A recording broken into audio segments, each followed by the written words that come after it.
Amis auditeurs, bonjour. Roberto à la barre pour cette nouvelle émission de l'Écho des Canaux. Nous sommes aujourd'hui en Île-de-France et j'ai le plaisir de recevoir Rémi Tel. Rémi Tel qui a édité une nouvelle traduction du livre de Théodore Kaczynski, La société industrielle et son avenir. Rémi, bonjour. Bonjour Roberto, merci de me recevoir. Avec plaisir.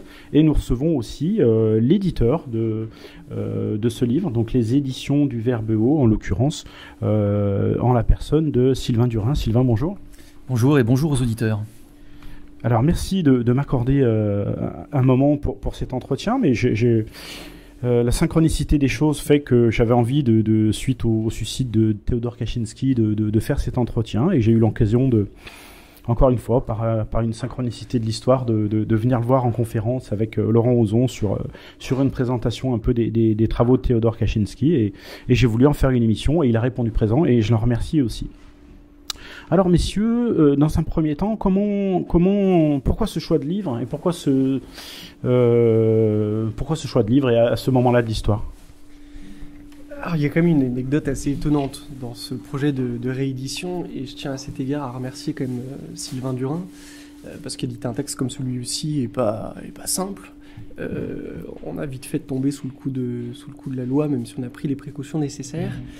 Et il se trouve que j'ai découvert Théodore Kaczynski assez tardivement, en fait, dans une lecture printanière durant l'année 2023. Et je me suis dit qu'il était absolument vital de porter ce texte à la connaissance du public, même s'il l'avait déjà été, mais c'était dans des cercles militants très, très, très engagés déjà, et je me suis dit que ça peut être une très bonne idée de remettre ce texte dans les mains du plus grand nombre. Et cette idée a fait son chemin un peu silencieusement, et un jour, c'était au mois de juin, on se retrouve avec Sylvain pour une dédicace à Paris. Avant la dédicace, on partage un repas, et j'évoque ce projet, mais c'était un projet un peu en l'air, comme ça, de retraduire Kaczynski et de le reproposer à la lecture du public français. Et Sylvain me donne un accord de principe, mais il lui fallait quand même 1 heure ou 2 pour y réfléchir, vu le caractère sensible de cette œuvre. Et je me souviens, le soir, je rentre, je retrouve ma compagne, et j'ai reçu un message à 20h38 de Sylvain qui me dit Banco, allons-y pour cette réédition de Kaczynski, qui, je pensais, allait intervenir en 2024-2025, travaillant sur d'autres projets littéraires. Et à 20h40, 2 minutes plus tard, un deuxième message, il vient de mourir. Et en fait, au moment où Sylvain, sans le savoir, donnait son accord, la nouvelle du décès de Théodore Kaczynski traversait l'Atlantique. Et donc, ce qui était une idée un peu vague, en fait, un projet pour quand on aurait le temps de le mener à bien, s'est transformé en une sorte d'obligation morale et a donné lieu à 400 heures de travail. Et si on compte en plus le travail éditorial, on en est peut-être sur 500 heures tout au long de l'été pour pouvoir proposer la réédition de La société industrielle et son avenir à la rentrée 2023. Sylvain ? Oui, j'ai pas grand-chose à dire de plus, si vous voulez, en tant qu'éditeur. Et moi, ce qui m'intéresse, c'est avant tout d'éditer des auteurs. Donc, quand j'ai un coup de cœur pour un auteur et que le texte me plaît, en général, je l'édite. Là, évidemment, je n'ai pas eu un coup de cœur pour Théodore Kaczynski, puisqu'il était quasiment décédé, mais il n'était surtout pas français. Mais il ne vivait pas en France, en tout cas. Et donc, oui, quand Rémi m'a parlé du livre, moi, je connaissais un peu le livre, je l'avais lu, mais je me suis rendu compte ensuite que je n'avais pas tout lu. J'avais lu quelques bribes qui m'avaient beaucoup intéressé à l'époque, mais je n'avais jamais creusé. Et quand Rémi m'en a parlé, pour moi, c'était assez naturel de dire oui. Alors, ce qui m'a inquiété, pourquoi j'ai pris un peu de temps, c'est le côté Unabomber, évidemment. Puisqu'aujourd'hui, vous dites Kaczynski, on pense évidemment à Unabomber, donc terrorisme, etc. Donc, il fallait aussi que je réfléchisse bien aux causes, aux conséquences surtout, juridiques, etc. Et puis, j'ai maintenant un petit peu l'habitude, donc je savais qu'il n'y avait rien d'exceptionnel. Il n'y avait aucun risque exceptionnel, si tant est qu'il fallait bien expliquer dans le livre qu'on ne faisait pas de l'apologie du terrorisme, mais qu'on s'intéressait vraiment à l'idée et à la théorie de Théodore Kaczynski sur la société industrielle et son avenir. Et c'est un texte prophétique, donc pour moi c'est le Jean Raspail, de la société industrielle, si vous voulez. C'est-à-dire qu'il voit avant tout le monde actuel. Voilà, ça m'a fait le même effet quand j'ai lu Le Camp des Saints, de Jean Raspail. Voilà. Donc, rien que pour ça, pour faire œuvre un peu de documentation, d'édition, et il était nécessaire de l'éditer. Et j'en finis avec une chose, c'est que ce livre a déjà été édité en français, mais on se rend compte avec Rémi depuis la sortie que ça fonctionne très bien, et que le livre est en train de devenir petit à petit la référence de la traduction française. Donc moi j'en suis très fier et très honoré, et donc c'était une bonne idée dans tous les cas. Alors moi, je ne peux qu'abonder dans ce sens-là, parce que, ayant lu plus jeune des traductions qui arrivaient directement de Google, ou de très mauvaises traductions, ne rendaient pas l'âme, en tout cas Rémi, dans ta traduction, parce que je vais me permettre de te tutoyer, dans ta traduction, tu as rendu ce livre très attrayant et beaucoup plus facile à lire, même si c'est pas un roman à l'eau de rose, hein.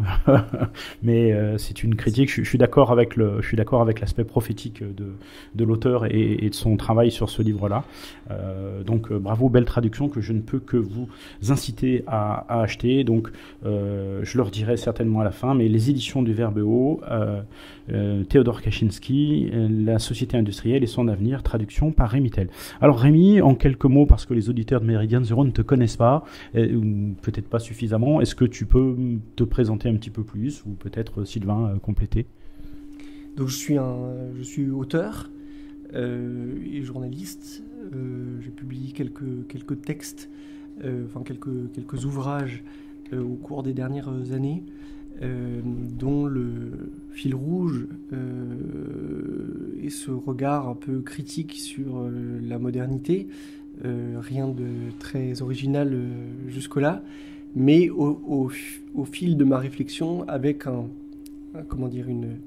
une direction de plus en plus claire de mes questions sur la thématique technologique et la façon dont la technologie prend le pas en fait sur la politique, la rend complètement obsolète, quelles que soient les options initiales que l'on embrasse.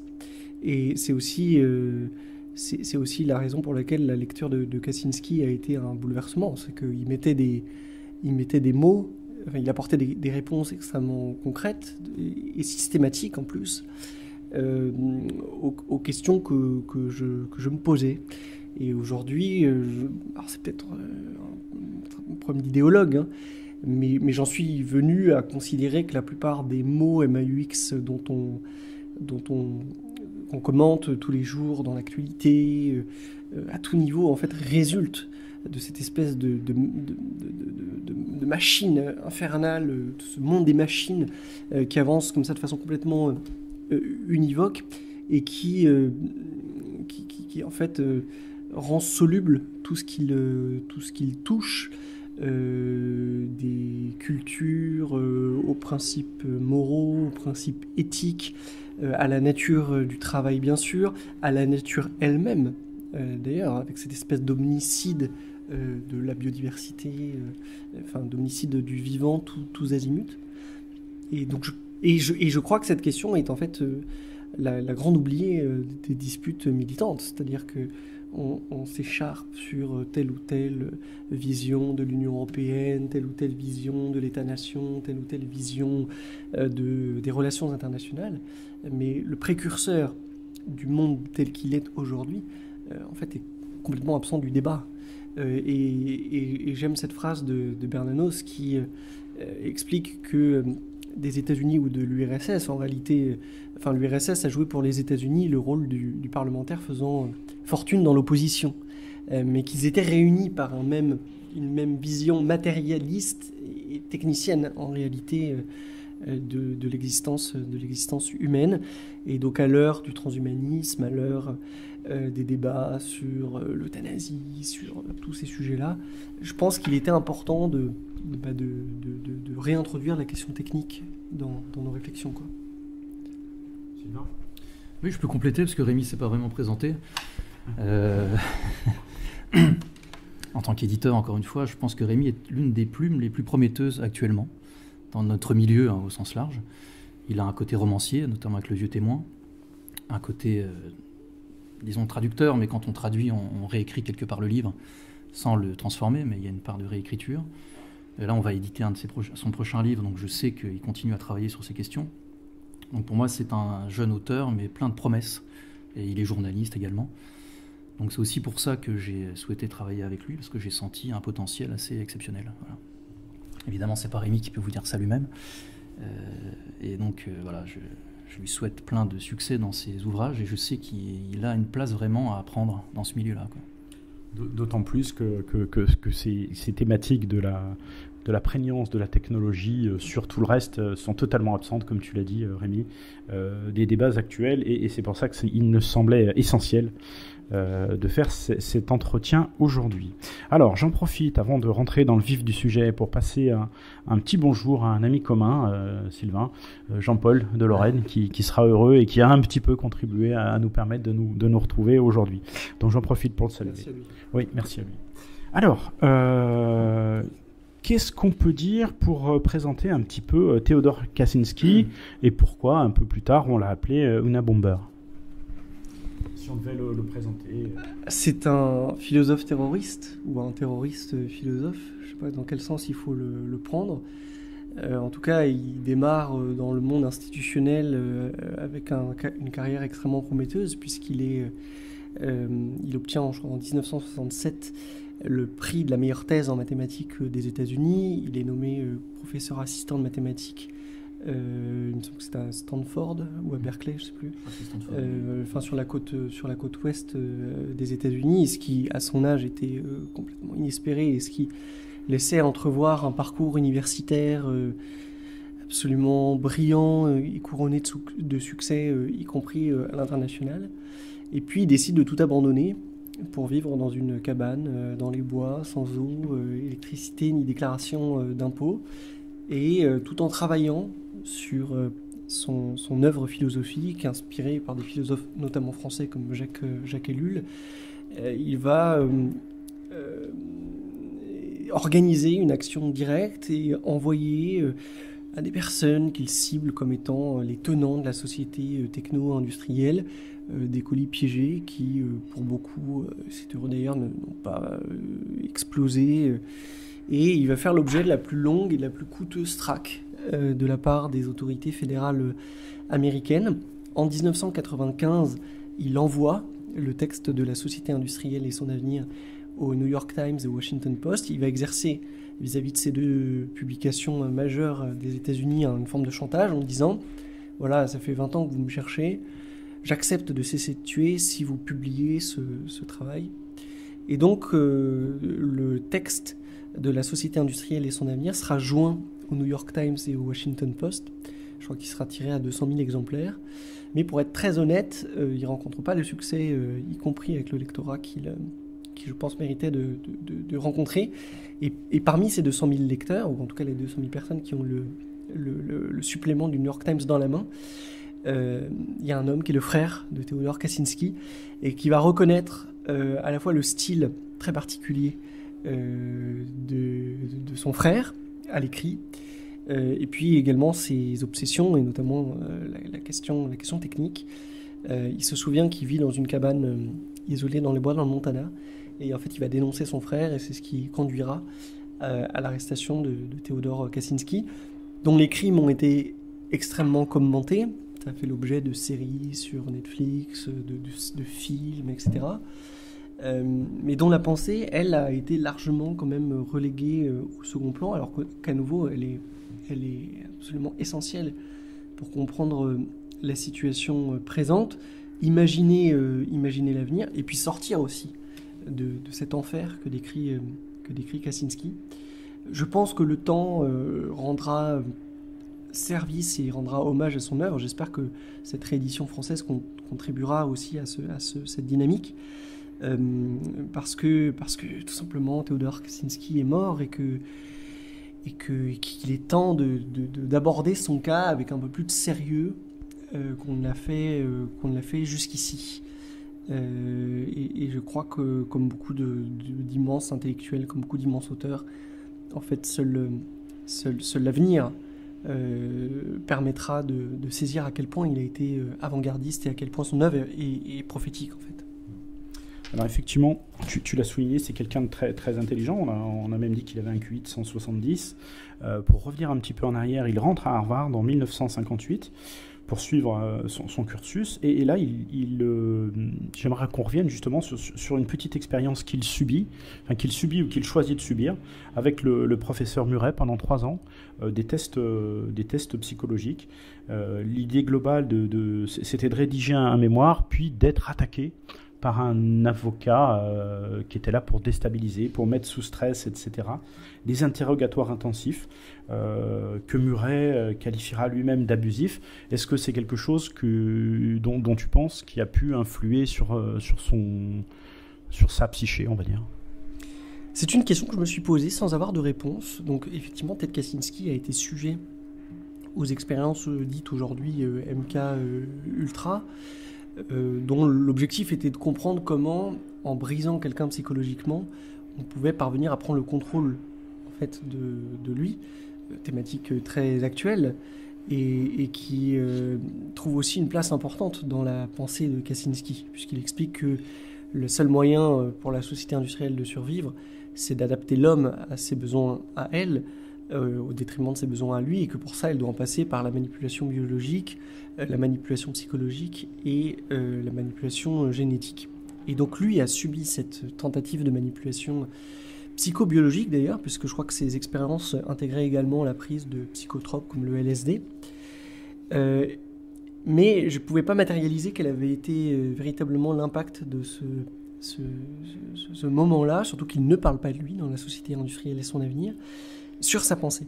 Et il se trouve que j'ai eu l'occasion en fait, de rencontrer des gens qui ont échangé avec Theodore Kaczynski, qui lui ont écrit en prison et puis qui connaissaient en fait, bien mieux honnêtement sa biographie que moi. Et qui m'assure que ça a été absolument déterminant en fait, dans sa prise de conscience. Mais moi, ce que je voudrais dire, c'est que les expériences dont il a été la victime, en fait, ne l'ont pas déréglé au point de le transformer en terroriste. Je pense que les expériences dont il a été la victime lui ont permis de prendre conscience d'une dimension de la réalité, enfin de la société industrielle, qui ensuite expliquera son œuvre, y compris dans la dimension d'action directe. Mais donc bien loin de disqualifier en fait ce qu'il a fait par la suite, d'une certaine façon, ça atteste de sa légitimité, puisque avant les autres, en fait, il a expérimenté des cas limites en fait du fonctionnement de la société industrielle. Et on ne sait pas quel est le mémoire que lui a rédigé, on ne sait pas de quoi il traitait, hein. On n'a pas réussi à avoir d'informations sur ce que l'avocat a essayé de démonter dans sa pensée, on n'a pas d'infos là-dessus. À titre personnel, je n'en ai pas. Je n'exclus pas que d'autres en aient. Je sais par exemple, cette personne d'ailleurs que je salue si elle nous écoute m'avait invité chaudement à faire ce travail de traduction, que la biographie en fait de Theodore Kaczynski, pour le coup, n'a jamais été traduite en français. Il a publié un texte autobiographique. Et ce monsieur qui suivait Kaczynski depuis très longtemps, qui avait son numéro d'écrou, etc. pour lui écrire, m'avait dit il faut vraiment que vous traduisiez ce texte. Donc j'admets que le courage aujourd'hui me manque, parce que c'est un travail, je l'ai vu, sur la société industrielle qui est quand même très, très long. Et puis Kaczynski n'avait pas un style très simple non plus, hein. Donc il y a un vrai travail pour rendre digeste, pour traduire sans trahir en fait.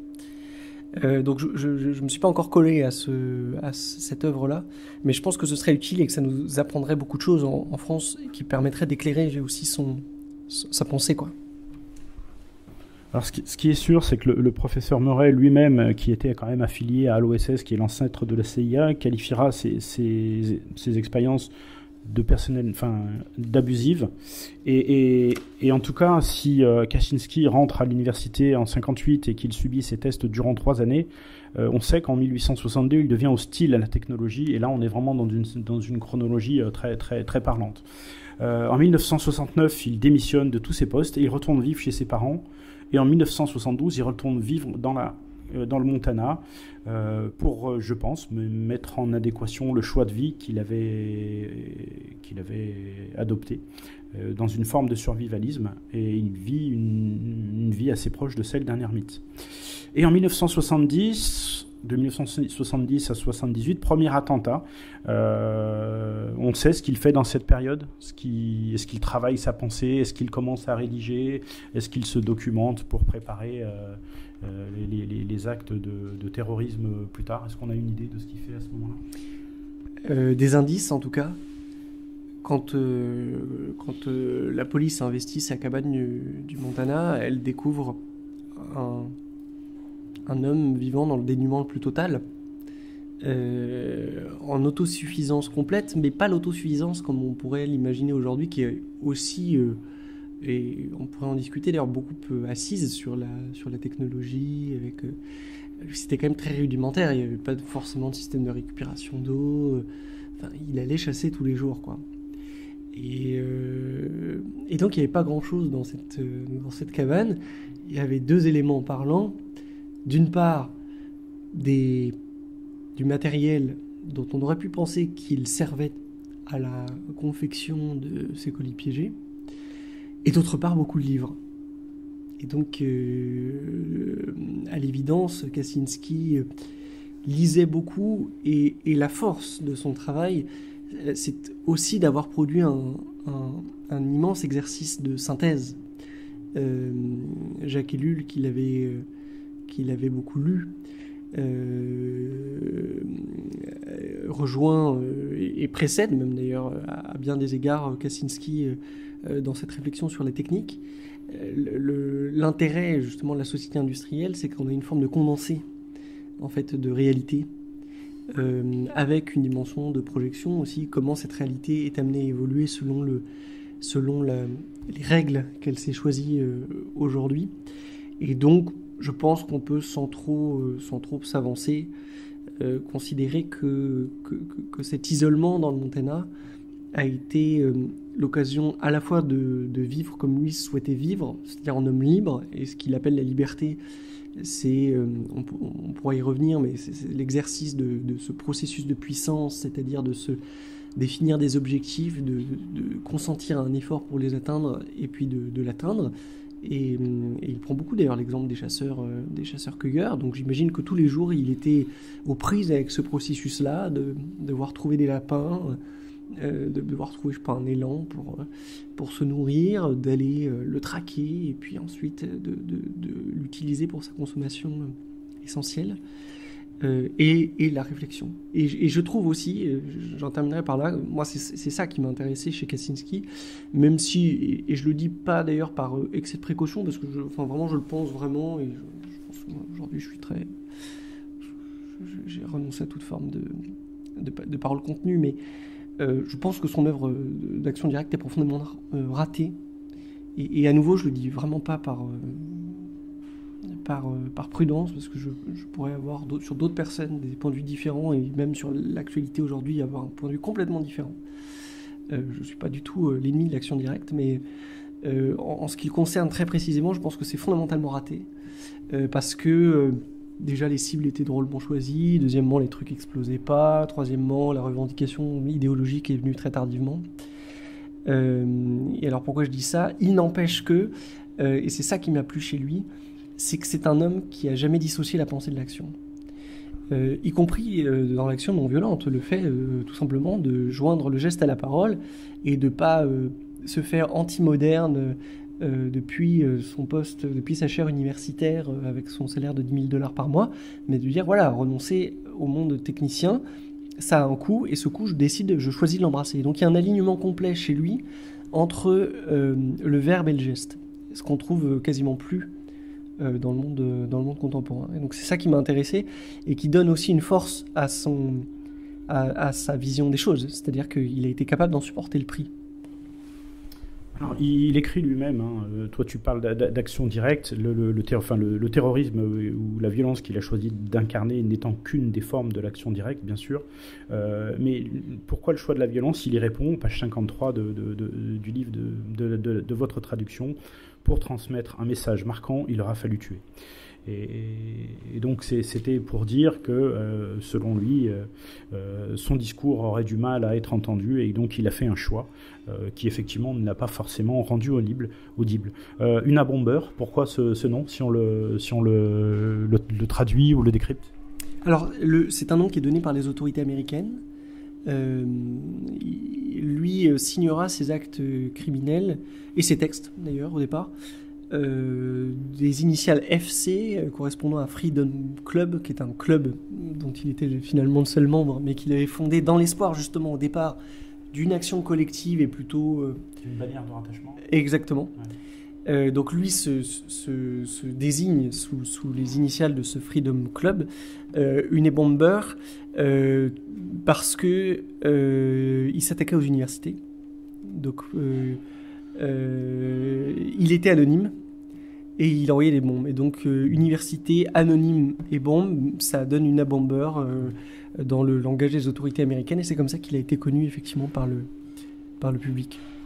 Alors, il choisira aussi comme cible des avions, et en termes d'universitaires, des généticiens, des psychologues, des informaticiens, un magasin d'informatique, des publicistes, donc des gens à qui il reproche quelque part leur implication ou leur développement de la technologie. Il posera 16 bombes pour un bilan de 3 morts et 26 blessés. Et comme tu l'as dit, Rémi, un paquet de bombes qui n'exploseront pas, mais il fait son apprentissage. Alors, il sera arrêté en 96, et juste avant, comme tu l'as dit, il obtiendra la publication de son manifeste. Alors, maintenant, si on devait dérouler un peu le contenu, je te laisse la parole. Il y a quelques idées essentielles. Premièrement, le système technicien en fait rend compte de toute la réalité en lieu et place de la politique. C'est la technique qui accouche du monde moderne et pas la politique. La politique adapte l'homme aux besoins du système technique, mais le système technique lui-même précède la politique. Et dans un sens qui est univoque, c'est-à-dire toujours vers une technologisation accrue. Et je crois qu'il n'y a pas besoin de développer sur ce point-là, c'est à peu près clair. Mais il est vrai que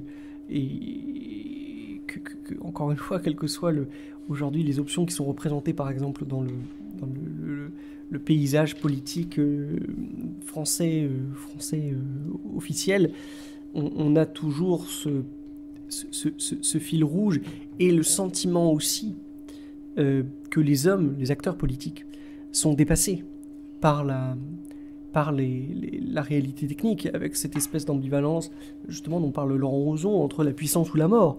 C'est-à-dire des gens qui de bonne foi se disent on ne peut pas passer à côté de l'intelligence artificielle par exemple, parce que passer à côté c'est se condamner à subir l'intelligence artificielle de pays hostiles ou autres. Et donc on a une espèce de fuite en avant et d'un monde qui est entièrement accouché par la logique de la société industrielle, qui est donc la logique technique. Ça c'est Il ira même jusqu'à nous rappeler, mais déjà à l'époque, que tout le système éducatif n'est fait que pour préparer les gens à l'insertion dans ce système technique, et qu'il n'y a aucun, ou très peu, d'épanouissement personnel dans ce système éducatif. Et on a tendance à l'oublier, mais aujourd'hui c'est flagrant.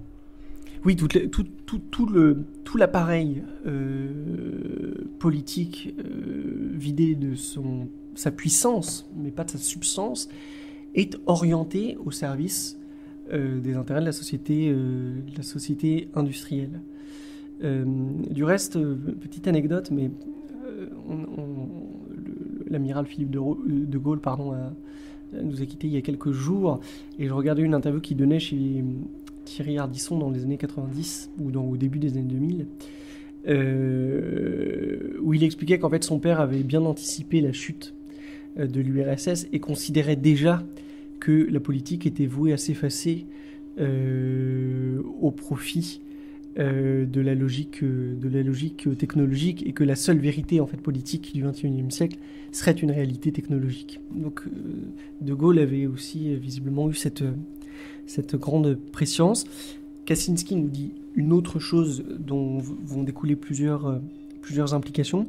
Il nous dit que cette société technologique, industrielle, techno-industrielle, humilie l'homme parce qu'elle le prive tout simplement du contrôle sur les conditions de son existence. que ça crée un certain nombre de pathologies sociales, comme le progressisme. Pour lui, il considère que le progressisme est l'expression ultime des pathologies sociales créées par le monde techno-industriel. Pourquoi ? Parce qu'en fait, l'homme humilié trouve dans le progressisme une façon de surmonter son humiliation, à la fois en s'identifiant au mouvement de masse et en même temps en s'identifiant à des franges de la population qui sont considérées comme étant eux-mêmes impuissantes ou avec une sorte de faiblesse. Et pour parer à ces contraintes, à ces pathologies sociales qu'elle crée elle-même, la société industrielle s'emploie à contrôler le comportement humain par la manipulation psychologique. C'est la propagande de masse qui naît avec la Première Guerre mondiale, ou en tout cas qui trouve vraiment son déchet industriel au moment de la Première Guerre mondiale. La manipulation biologique. Justement, mon camarade Laurent Ozon, lors de cette conférence, révélait qu'il avait mené une enquête démontrant qu'à peu près la moitié des gens sont d'une façon ou d'une autre sous emprise chimique en permanence, y compris en France par exemple, que ce soit des antidépresseurs, des drogues ou autres. Et la manipulation génétique. Alors là, c'était plutôt de la prospective. À son époque, c'était de la prospective. Aujourd'hui, avec Neuralink, c'est la réalité. Exactement, et aujourd'hui, c'est la réalité. Et puis, en évoquant déjà cette espèce d'engrenage fou, c'est-à-dire que dès lors qu'on peut proposer à des enfants d'augmenter, par exemple, avec les prothèses Neuralink, leur capacité cognitive, bien évidemment, on retombe dans cette logique de la puissance ou la mort.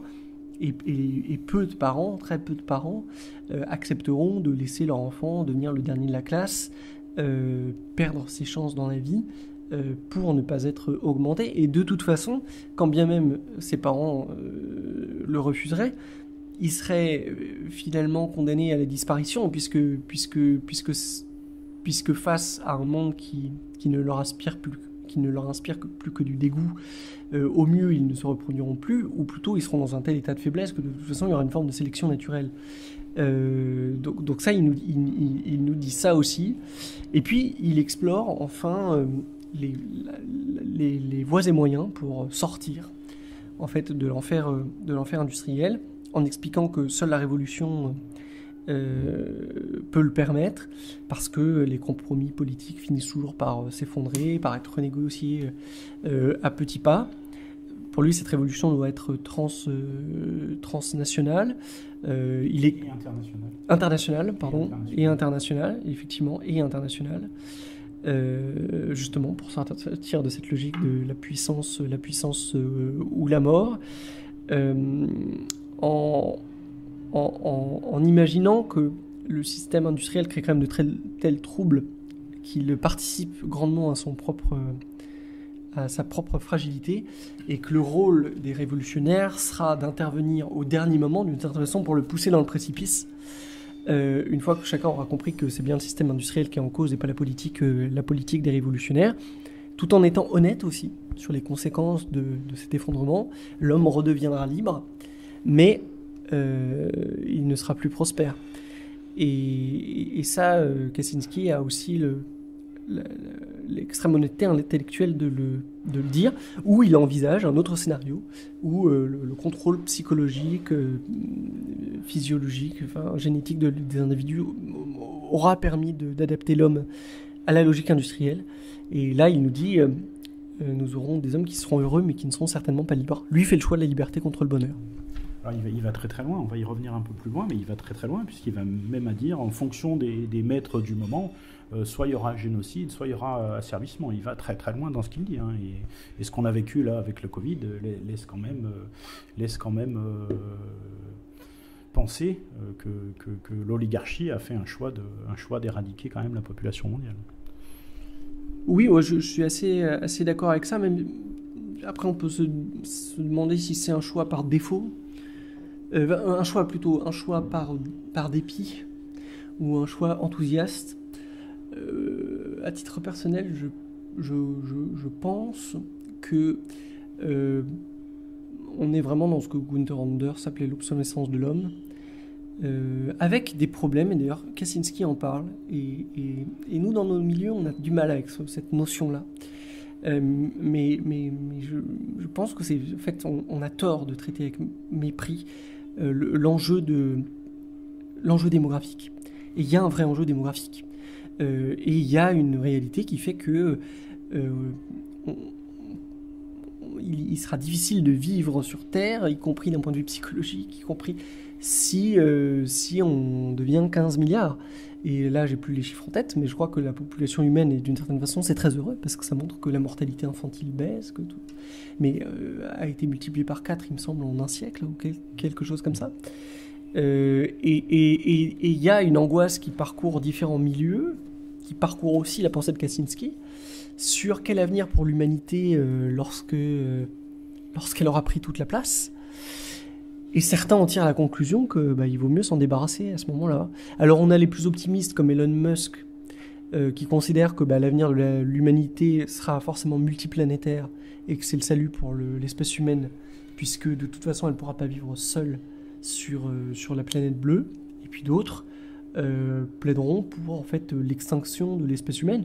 Et je pense que pendant le Covid, je ne sais pas s'il y a eu de volonté délibérée de tuer, mais en tout cas on s'est dit, au pire si ça tue, c'est pas très grave, parce que de toute façon, on est tellement nombreux que il va bien falloir solder ce problème démographique. Et j'en terminerai par le fait de dire, au risque de peut-être choquer, mais que moi pendant longtemps je me suis beaucoup moqué des gens qui, comme Kaczynski, en fait c'est Kaczynski qui m'a fait prendre conscience du problème, puisque lui-même en parle, et on ne peut pas le soupçonner d'être du côté de nos ennemis. Je me suis beaucoup moqué des démographes et de leur vision parfois très malthusienne des choses, en disant mais vous voyez, s'il y a des gains de productivité, on s'en sortira toujours, etc. Oui, mais sauf que le jour où le monde entier ressemble à New York ou à Calcutta, et où il n'y a plus d'espace pour les animaux sauvages, où il y a plus, c'est aussi l'âme humaine qui disparaît. Et donc il y a un sujet démographique. Mais il y a sans doute plein de moyens de le traiter autrement que par l'assassinat ou des stérilisations déguisées, par exemple. Alors, Kaczynski insistait sur la nocivité, effectivement, de la société techno-industrielle, mais il évoquait aussi quand même des processus qui sont neutralisés, mais qu'il importerait quand même de rappeler et de mettre en évidence le processus de puissance, la liberté, l'autonomie, des sujets qui sont malgré tout des échappatoires pour des gens qui voudraient échapper à cette emprise. Oui, exactement. Il donne une définition très précise de la liberté, qui est celle de la possibilité d'exercer un pouvoir sur sa vie, par ce qu'il appelle le processus de puissance, et donc se déterminer soi-même des objectifs, fournir un effort pour atteindre ses objectifs et réaliser ses objectifs. Et il considère que beaucoup des activités menées par nos contemporains, ça peut être aussi de traduire des livres d'ailleurs, sont des activités dites de substitution, c'est-à-dire que puisque sur l'essentiel de nos vies on n'a aucun contrôle, mais que sur les aspects vitaux, on répond à nos besoins sans effort, une allocation pour vivre, etc., pour manger par exemple. Au fond, l'homme est obligé de se trouver des activités de substitution, on pourrait dire de sublimation aussi d'une certaine façon, qui occupent la plupart de son temps. C'est vrai notamment pour les scientifiques, dont l'activité de substitution est de participer à l'approfondissement et à l'extension sans fin en fait du monde techno-industriel. Donc pour lui, la question de l'autonomie est centrale, la question de la liberté aussi. Et si on s'en réfère à la fameuse fable de La Fontaine sur le loup et le chien, entre ce chien gras au bout d'une chaîne qui rencontre un loup rachitique, et le loup lui dit « Mais comment fais-tu pour être aussi gras, moi qui cherche à manger toute la journée ?» Il répond « Mais il suffit d'accepter cette chaîne et tu auras ta pitance. » Et à la fin, le loup s'enfuit en courant, tout affamé qu'il est. C'est une conception philosophique des choses, et j'admets qu'on puisse ne pas la partager. Je ne dis pas qu'elle est supérieure, moi c'est incontestablement la mienne. J'admets qu'on puisse préférer être un chien gras qu'un loup affamé. En tout cas, Kaczynski, lui, pensait que la liberté était préférable au confort et à l'opulence, quoi. Un confort dont il convient quand même de relativiser les bienfaits, puisque dans le cadre de ses besoins d'économie, Macron nous apprend qu'il veut faire moins rembourser certaines maladies chroniques. Et là, on apprend qu'on a 13 millions de Français atteints de maladies chroniques. Donc ça relativise quand même la qualité de cette société industrielle. Oui, et de maladies chroniques, alors qui, pour une part, de maladies chroniques qui sont au fond générées par la société industrielle.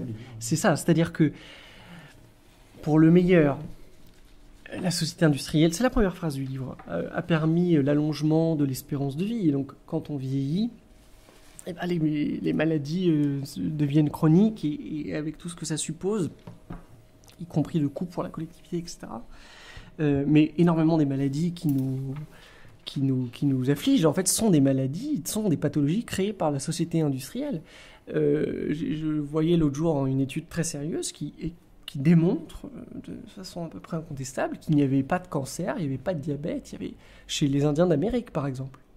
Donc effectivement, même la notion de confort, en fait, est une notion de courte vue, parce que dans le monde des Indiens d'Amérique, on n'a pas la télé-écran plat, c'est sûr, enfin des premiers Américains, en fait, des Américains natifs, pour utiliser la terminologie appropriée, non par wokisme d'ailleurs, mais juste par sens historique. Enfin, je pense qu'il est pas inutile de rappeler que l'Amérique est un pays qui a prospéré aussi sur l'esclavage, sur la destruction, sur l'anéantissement de l'homme. Enfin, il y avait l'arnaque était déjà présente. Enfin, le verre était déjà dans le fruit d'une certaine façon. C'est un pays que j'aime, dans lequel j'ai vécu, dans lequel j'ai travaillé, mais dans lequel j'ai étudié. Mais faut regarder ça lucidement.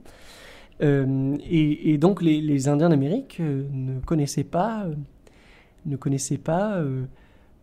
diabète, ils ne connaissaient pas le cancer, ils ne connaissaient pas, alors ils vivaient peut-être moins vieux, mais en l'absence aussi de toutes ces pathologies, des pathologies qui se sont déplacées sur le plan psychique. On sait qu'aujourd'hui, aux États-Unis, il y a un vrai problème d'alcoolisme, par exemple, chez les populations indiennes.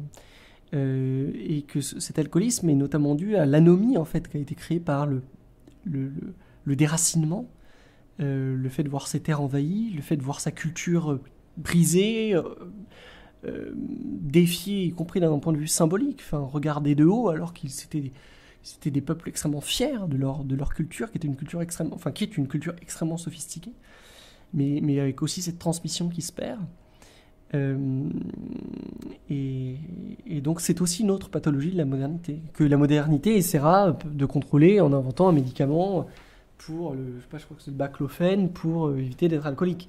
Mais voilà, quand j'avais fait cette conférence avec Laurent Ozon, il rappelait à juste titre que la plupart des médicaments qu'on prend viennent en fait soigner des pathologies qui ont été elles-mêmes créées par d'autres médicaments.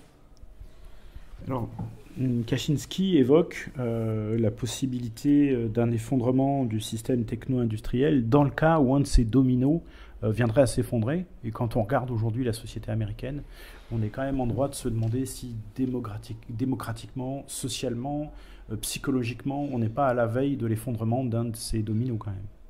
Ben, en fait, c'est toute la beauté de ce système, c'est qu'il est complètement interdépendant.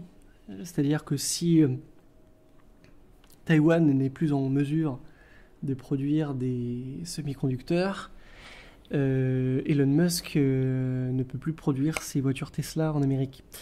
Et donc c'est ce que dit Kaczynski, un peu comme un judoka d'une certaine façon, c'est qu'on peut se servir aussi des forces ou des caractéristiques principales de l'adversaire pour le défaire. Et l'une de ces caractéristiques, c'est que comme toutes les économies sont interpénétrées, et bien si l'une s'effondre, c'est toute la chaîne, en réalité, techno-industrielle qui va en subir les conséquences. Et en cela, l'effondrement absolument indispensable de l'Empire américain est une excellente nouvelle. Et à nouveau, moi, j'ai beaucoup d'affection pour les États-Unis. Mes tropismes personnels m'y orientent plutôt, m'y ont mené. C'est un pays qui me manque beaucoup, dans lequel j'adorerais retourner. Mais fondamentalement, l'Empire américain, en tout cas l'Amérique en tant qu'empire, est devenue quand même la plaie béante du monde et la plaie béante du monde libre. Et donc, Et donc, je pense que la chute est proche. C'est parce que la chute est proche et que la conscience de cette chute est extrêmement aiguë que l'Amérique s'agite, que ce soit sur le théâtre ukrainien, que ce soit vis-à-vis de la Chine, que ce soit avec cette espèce de sortie complète du cadre même théâtral, mais de la démocratie. Enfin, ils font même plus semblant d'une certaine façon. Bon, la question c'est de savoir est-ce qu'ils commettront pas le crime de trop, un peu comme dans le docteur Folamour, pour parer à leur effondrement. Ça, c'est encore possible. Moi, je me plais à me poser la question, parce que toutes les tentatives de contrôle du comportement humain, et on va y revenir, dans la prévision de cette fin de civilisation, est-ce que c'est la tentative de la dernière chance, ou alors c'est l'offensive finale pour nous asservir? Est-ce qu'aujourd'hui, parce que Kaczynski, Sylvain l'a dit tout à l'heure, et c'est un des mots que j'ai mis dans le titre de l'émission, Kaczynski est un prophète, et il a annoncé tout ça dans ce manifeste. Il a vu toute cette société, tout ce contrôle social qui est en train de se mettre en place, et tu cites dans ton introduction, Rémi, que Goldman Sachs dit que 300 millions d'emplois vont disparaître dans ce qu'on appellerait la classe moyenne, hein, comptables, analystes, journalistes, codeurs, mathématiciens, etc. Tous ces gens qui aujourd'hui sont des piliers de ce système oligarchique. Est-ce qu'on n'est pas à la veille d'un basculement global quand on sait que tous ces emplois vont disparaître, donc une partie des soutiens de l'oligarchie vont disparaître, et que la tentative finale de contrôle du comportement humain avec la force de la technologie qui arrive, et Laurent Ozon dit souvent, quand il publiait ça sur ses tweets, tic-tac, tic-tac, où on voyait des robots soldats, des chiens soldats, bientôt prêts à mettre la patte finale de la répression sur l'humanité. Oui, et effectivement, le bloc élitaire, comme l'appelle Jérôme Sainte-Marie, même si je pense qu'il faudrait un peu démystifier la notion, quand on voit ce qu'on sont devenus les élites chez nous, mais ces gens qui, de fait, permettent aux représentants politiques les plus zélés du système industriel de se maintenir au pouvoir, là vont subir des convenus sur des convenus. Et c'est la première fois dans l'histoire de la modernité technicienne. C'est-à-dire que jusqu'ici, les classes, j'allais dire les classes ouvrières, mais non, puisqu'elles ont été créées justement par la modernité technicienne, mais les classes les plus pauvres subissaient les conséquences du progrès technologique à la faveur des classes bourgeoises. Il va en être différemment avec l'intelligence artificielle qui effectivement va s'attaquer à beaucoup de métiers dits intellectuels, mais dont la valeur ajoutée aujourd'hui est assez limitée en fait. Donc il y a deux scénarios face à ça. Soit ça se fait suffisamment rapidement et échec et mat à la dernière minute, il n'y a plus personne pour voter pour l'extrême centre, ou, et moi je pense que c'est plutôt la direction qu'on prend, ou la notion de démocratie, qui est en fait une notion assez fictive, puisqu'elle reposait sur une question qui avait déjà fait sa réponse, qui était celle de dire ils sont là pour nous soutenir et c'est les 20% qui nous permettront de rester ad vitam aeternam au pouvoir. Je pense que la notion même de démocratie est en train de perdre de sa saveur dans les milieux oligarchiques, et qu'aujourd'hui on considère que il n'y a même plus besoin de faire semblant. C'est-à-dire qu'on avait une démocratie procédurale qui restait fonctionnelle jusqu'à il y a quelques années. Alors on pouvait dire, bah oui, mais c'était les candidats des oligarques. C'était les candidats des oligarques qui se battaient entre eux, c'est vrai. Donc c'était déjà plus une démocratie. Mais d'un point de vue procédural, ça continuait à fonctionner. Or aujourd'hui, on s'embarrasse même plus de l'état de droit. Enfin, on a vu pendant le Covid comment, par exemple, des décisions avaient été appliquées avant d'être votées par le Parlement. Je lui dis dans la chute de Prométhée, je le maintiens, l'élection présidentielle américaine de 2020 a fait l'objet d'une fraude qui a renversé les résultats de l'élection. C'est même pas du trumpisme, moi je m'en fous, moi je suis pas là, mais c'est un fait. C'est-à-dire que même la démocratie procédurale aujourd'hui n'est plus suffisante en fait pour maintenir les illusions, et donc ils s'en débarrasseront. Et moi je suis très inquiet, je pense vraiment que, par exemple, si la situation vis-à-vis de la Russie continuait à se tendre, l'un des intérêts politiques de cette stratégie de la tension, c'est qu'il va permettre de mobiliser des outils qui auraient été inacceptables jusqu'ici, par exemple de décaler des élections, par exemple de réquisitionner des biens, enfin des choses qui, dans un contexte normal, passeraient pour déclencher une révolution en fait.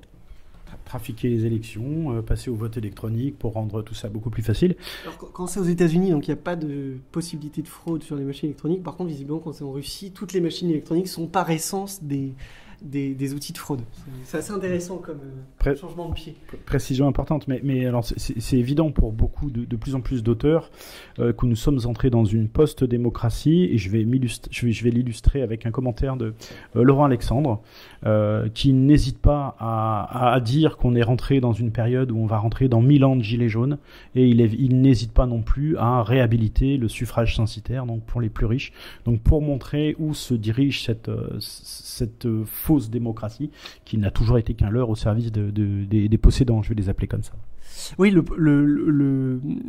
là où Laurent Alexandre va pas au bout de sa pensée, et peut-être qu'il le pense, mais il peut pas le dire évidemment, c'est que quand il y a une démocratie même vidée de sa substance, mais qui facialement continue d'afficher au deuxième tour 52% pour le candidat de l'extrême centre, la question de l'affrontement direct est quand même beaucoup plus difficile à poser. Or là, s'il n'y a même plus de soutien des bourgeois à l'extrême centre du fait justement des changements par l'intelligence artificielle, soit il faudra acheter ce soutien par le contrôle psychologique, biologique, et le contrôle génétique, pardon. Mais si on ne peut pas le faire, en fait, il n'y aura pas d'autre choix que de l'affrontement. Et donc, à ce moment-là, ils feront plus semblant. Et je pense que ce qui nous attend, ce sont des confrontations directes, en fait. D'ailleurs, il n'y a que nous qui faisons mine de ne pas le comprendre. Quand Gérald Darmanin achète ses blindés tourelles avec fusil mitrailleur au-dessus de l'habitacle du véhicule, c'est pas pour aller enlever la drogue dans les cités. Donc eux le savent évidemment ils sont en train de se préparer. Moi, je trouve ça dommage que de notre côté, on se prépare pas. Je crois qu'on essaye en tout cas d'éveiller à travers cette émission déjà. C'est un on en général. C'est un en général, mais on essaye d'éveiller justement cet intérêt à affronter l'efficacité de la coercition qui va aller augmentant. Alors, il nous reste un petit quart d'heure pour conclure, parce que le temps nous est compté. Quels éléments, en conclusion, en synthèse, tu aimerais mettre en évidence je crois qu'il utilise beaucoup le mot de révolution de Kaczynski dans son manifeste. Quels éléments de synthèse, de conclusion à retenir de son message tu aimerais rappeler? Déjà, il faut avoir conscience de la mécanique pour la combattre. Ça, c'est sûr. Et aujourd'hui, la conscience n'est pas acquise. C'est-à-dire qu'il n'est pas impossible non plus que des... Prenons par exemple le cas des Gilets jaunes. Il y a une ambivalence en fait chez les Gilets jaunes. C'est-à-dire, je pense qu'il y a aussi, si on est honnête, quelque chose chez les Gilets jaunes qu'on refuse en fait de voir et d'admettre. Qui est que les Gilets jaunes, je le dis sans aucun mépris, hein, je me sentais Gilet jaune, etc. Mais c'est aussi une révolte typiquement industrielle. C'est aussi une révolte qui est mue essentiellement par des valeurs matérialistes. C'est pas très politiquement correct de le dire. Moi, je vais même aller plus loin, puisque finalement, avec un chèque de 100 €, il a éteint la révolte. Hein. C'est pitoyable. C'est ça. Donc, exactement. Et c'est pour ça qu'il a éteint la révolte. Il y a eu des courageux, des gens très courageux pendant les Gilets jaunes physiquement. Et donc, je suis même pas sûr qu'ils se sont... Je pense qu'en fait, ils se sont laissés acheter, comme on a acheté les Français avec de l'argent pendant le Covid. Et donc, les Gilets jaunes, c'est aussi une révolte typiquement techno-industrielle avec cet idéal qui est un idéal de consommation qu'on peut entendre quand on a des enfants, on veut leur offrir des vacances. Enfin, je veux dire, c'est pas méprisable. Mais on est encore dans ce que Solzhenitsyn appelait le règne des ventres.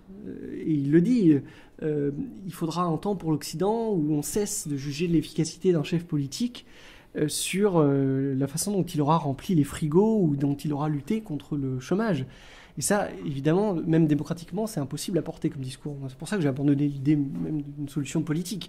On ne va pas dire aux gens qu'on s'en fout en fait de leurs conditions de vie. C'est inaudible d'un point de vue politique et on peut tout à fait le comprendre. Donc, la première étape, c'est quand même une conscience, et une conscience aussi des logiques sous-jacentes aux problèmes immédiats qu'on rencontre, d'insécurité culturelle, d'insécurité économique, d'insécurité internationale aussi. Enfin, donc ça, je pense que ça, c'est le premier point. Mais le deuxième point, c'est que et d'ailleurs, Raspail en parlait aussi, on est dans le monde de l'hyperinflation verbale. C'est-à-dire que tous les mots ont été dits. Les mots ont perdu leur sens. La crise de la modernité, c'est aussi une crise du langage. Et je pense que le langage en fait se désarme dès lors qu'il est plus soutenu par l'action. Ce qui ne veut pas dire qu'on doit faire tout et n'importe quoi, mais ça veut dire que je crois que c'est l'une des phrases de la 4e de couverture du livre que je sortirai bientôt chez Sylvain. Enfin, en rêver ne suffira pas. Voilà, en rêver ne suffira pas. Et j'espère que on sera suffisamment brave pour être capable de refuser de mourir au moment où il en sera véritablement question, qu'il s'agisse d'une mort physique, mais aussi d'une mort spirituelle, d'une mort philosophique.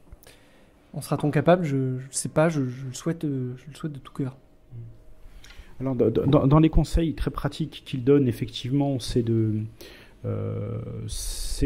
la nécessité d'un engagement révolutionnaire total, que pour lui, cet engagement révolutionnaire passe aussi par faire des enfants, parce que les comportements sociaux sont dévoyés par l'éducation, et donc on peut les modifier, et qu'il appelle à accentuer la ligne de fracture entre la masse du peuple et les élites. Et il dit, ne se trompons pas de combat, c'est bien celle-là qu'il faut accentuer au maximum, ne nous dévoyons pas. Oui, et ne perdons pas de temps avec des causes qui sont en fait contenues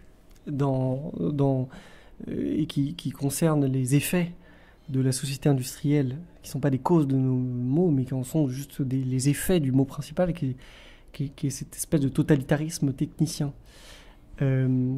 Sur la question des enfants, on parle beaucoup aujourd'hui des mouvements No Kids, et il est vrai que lorsqu'on allume sa télévision, ça donne pas très envie de faire des enfants, enfin ne serait-ce que pour les enfants eux-mêmes, en fait. Et Kaczynski nous dit que c'est une erreur parce que la lutte, le rapport de force se fait aussi d'un point de vue démographique, pour le coup. Et Kaczynski, qui est quand même très inquiet par l'explosion de la démographie mondiale, dit c'est pas parce que les quelques révolutionnaires feront des enfants en masse que ça changera quoi que ce soit au problème démographique ou que ça l'aggravera d'une façon complètement désolante. Et Laurent Alexandre, à l'inverse, dans son livre La guerre des intelligences à l'heure de ChatGPT, montre bien que, a priori, les gens comme nous seront de toute façon mis aux poubelles de l'histoire, puisque comme on a peur du monde, comme on a peur de l'avenir, on ne fait pas d'enfants, et donc il y a une forme de sélection naturelle qui se fait à la faveur des techno-progressistes et au détriment des technocritiques comme nous. Donc il faut en fait plus que jamais faire des enfants.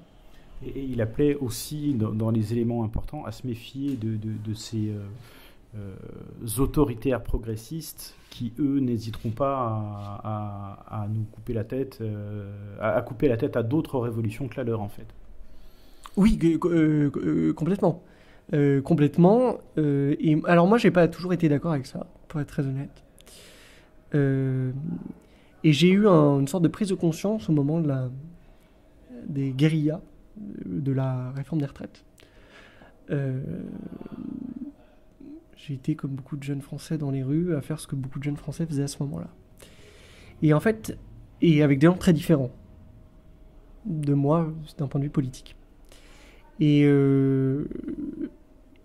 ce moment-là, j'ai compris qu'en fait, ça pourrait pas marcher parce qu'au fond, la vision profonde de ces progressistes, c'est de servir le monde contre lequel ils prétendent se rebeller.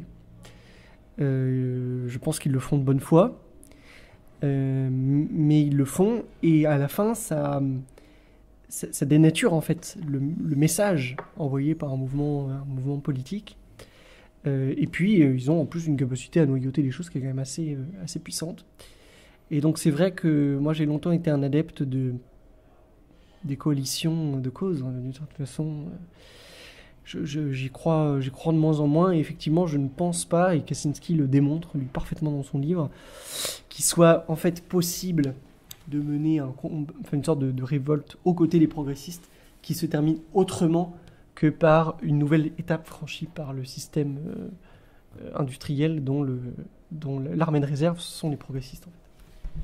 Alors, il appelle quand même à recréer, dans l'esprit de cette révolution ou de cet affranchissement, à recréer de l'autonomie pour atteindre des objectifs, avec un peu de méthode, des objectifs, des efforts et des buts à atteindre, donc des objectifs mesurés.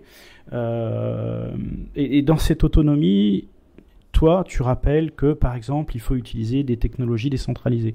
Alors, sans partir sur ton prochain ouvrage qui approchera peut-être ces questions-là, mais qui nous emmènera en tout cas aux commentaires en conclusion des prochaines parutions, mais les technologies décentralisées, une solution d'avenir pour lutter au centralisme techno-industriel en utilisant la technologie, justement, mais à bon escient et... Alors, je le crois. Je le crois et j'ai été assez content d'apprendre cette semaine que les transactions en cash n'ont jamais été aussi élevées depuis quelque temps, évidemment, si on compare aux années 70, elles sont... Mais il y a, semble-t-il, une prise de conscience, là, au niveau national, européen, en tout cas au niveau des masses, quoi, du problème des paiements dématérialisés. Et c'est assez intéressant. Alors, les justifications, on dit que comme c'est pour l'inflation, les gens les aident à mieux se rendre compte de l'argent qu'ils dépensent, etc. Je pense qu'il y a quelque chose de plus profond. D'ailleurs, l'article qui rendait compte de cette actualité disait pourquoi les paiements en cash n'ont jamais été aussi importants, entre parenthèses, et pourquoi c'est une très mauvaise nouvelle. Donc je pense que là, les choses sont claires.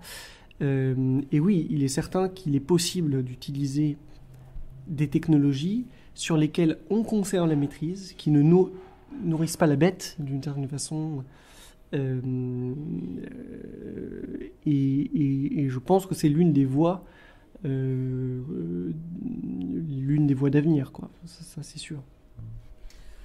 Tu disais tout à l'heure que dans l'époque actuelle, il faut se méfier des idéologies inversées, etc. Quand même, je veux terminer, en tout cas sur Kaczynski, sur quelque chose d'important. Il a refusé d'être qualifié de malade mental et a tenté de révoquer son avocat. Justement pour pas dire je suis un fou, mais je suis bien un combattant de cette société techno-industrielle. Alors, c'est le grand classique des idéologues, et notamment des terroristes, hein. Breivik qui cite Kaczynski d'ailleurs. Breivik, alors typiquement, juste une petite parenthèse, Breivik c'est typiquement l'idiot utile du système industriel. C'est-à-dire que lui il s'est attaqué aux conséquences, bon, mais je crois qu'il cite, il me semble, enfin qu'importe, mais lui aussi il s'est battu pour ne pas être considéré comme un malade mental. Donc la plupart des terroristes ont un vrai problème avec cette notion-là.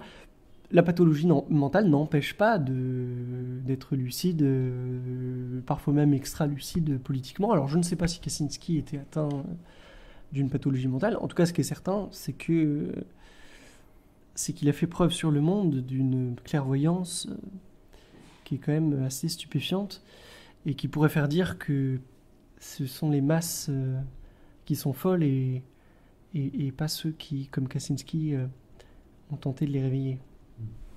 En tout cas, un de ses derniers conseils en fin de livre, et c'est assez surprenant, se fier à l'intuition, se fier à sa propre intuition et surtout il dit ne pas être dogmatique, mais plutôt empirique. Et si jamais il y a des choses dans ce livre qui ne sont pas justes, eh bien, n'hésitez pas à les transcender. C'est quand même le mot de quelqu'un de très lucide, malgré tout. Oui, alors d'ailleurs, c'est un travail qu'il avait un peu mis à jour au fur et à mesure des années. Pourquoi nous, on a choisi, avec Sylvain, de proposer la version initiale du texte? C'était pour démontrer à quel point il avait fait office de prophète d'une certaine façon, puisque ce qu'il déterminait déjà à l'époque, en fait, se trouve complètement vérifié aujourd'hui, et les projections le valident aussi.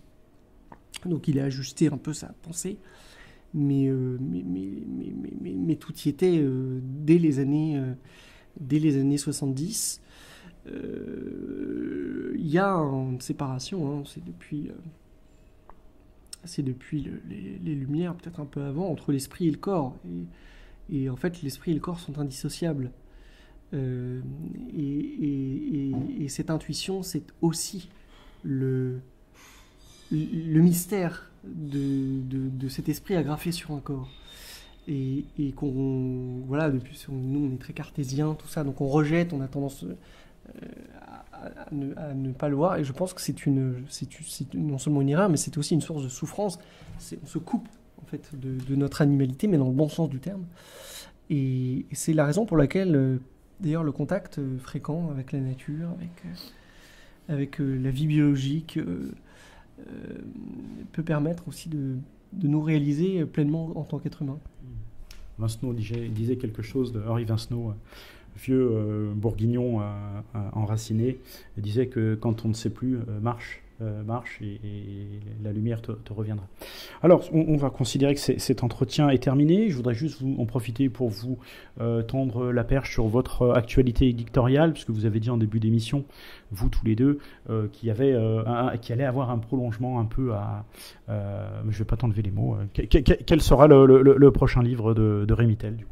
Le prochain livre de Rémy Tel, donc À l'encre du néant, qui, je ne sais pas quand l'émission sera publiée, mais qui est sorti à la date de la publication de votre émission. D'accord. Et qui, selon moi, serait une sorte de tome 2, finalement, au livre de Théodore Kaczynski.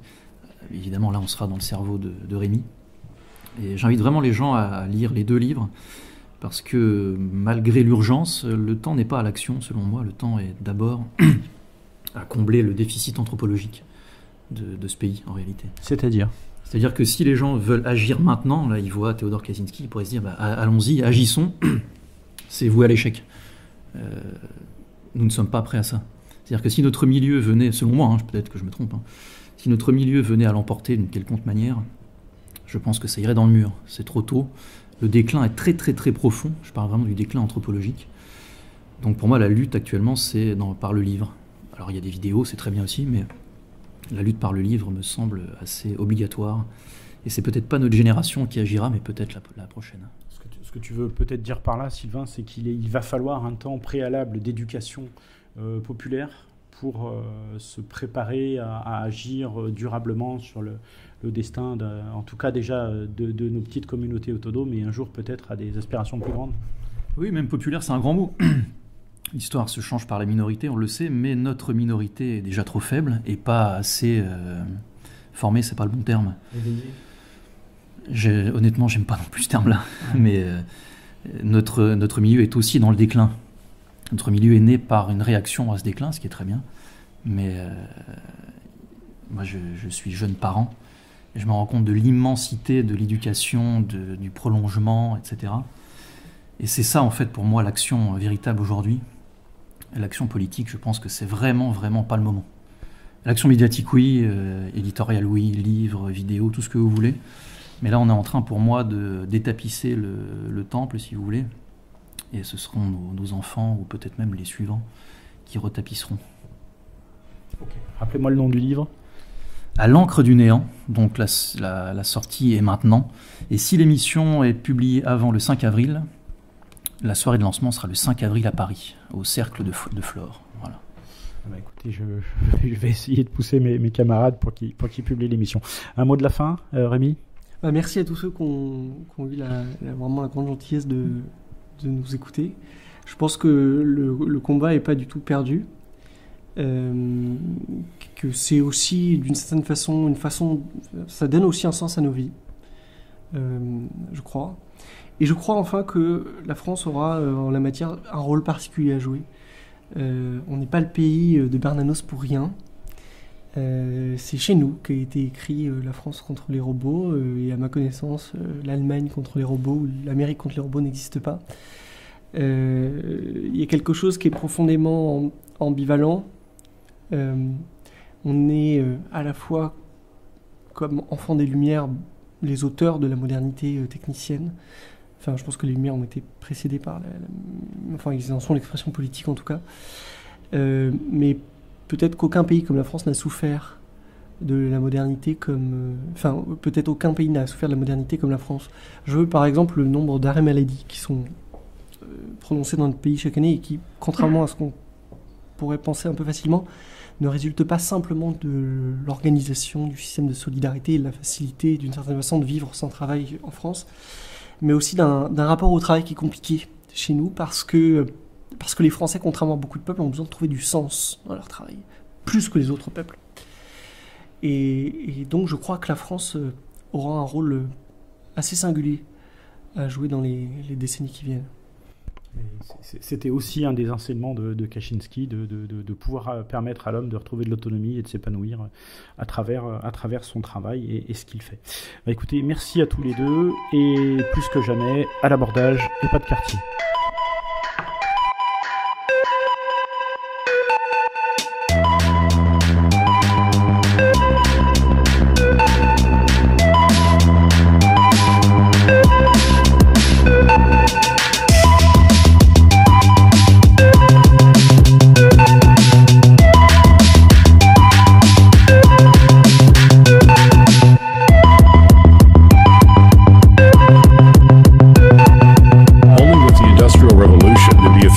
Society on nature become really devastating.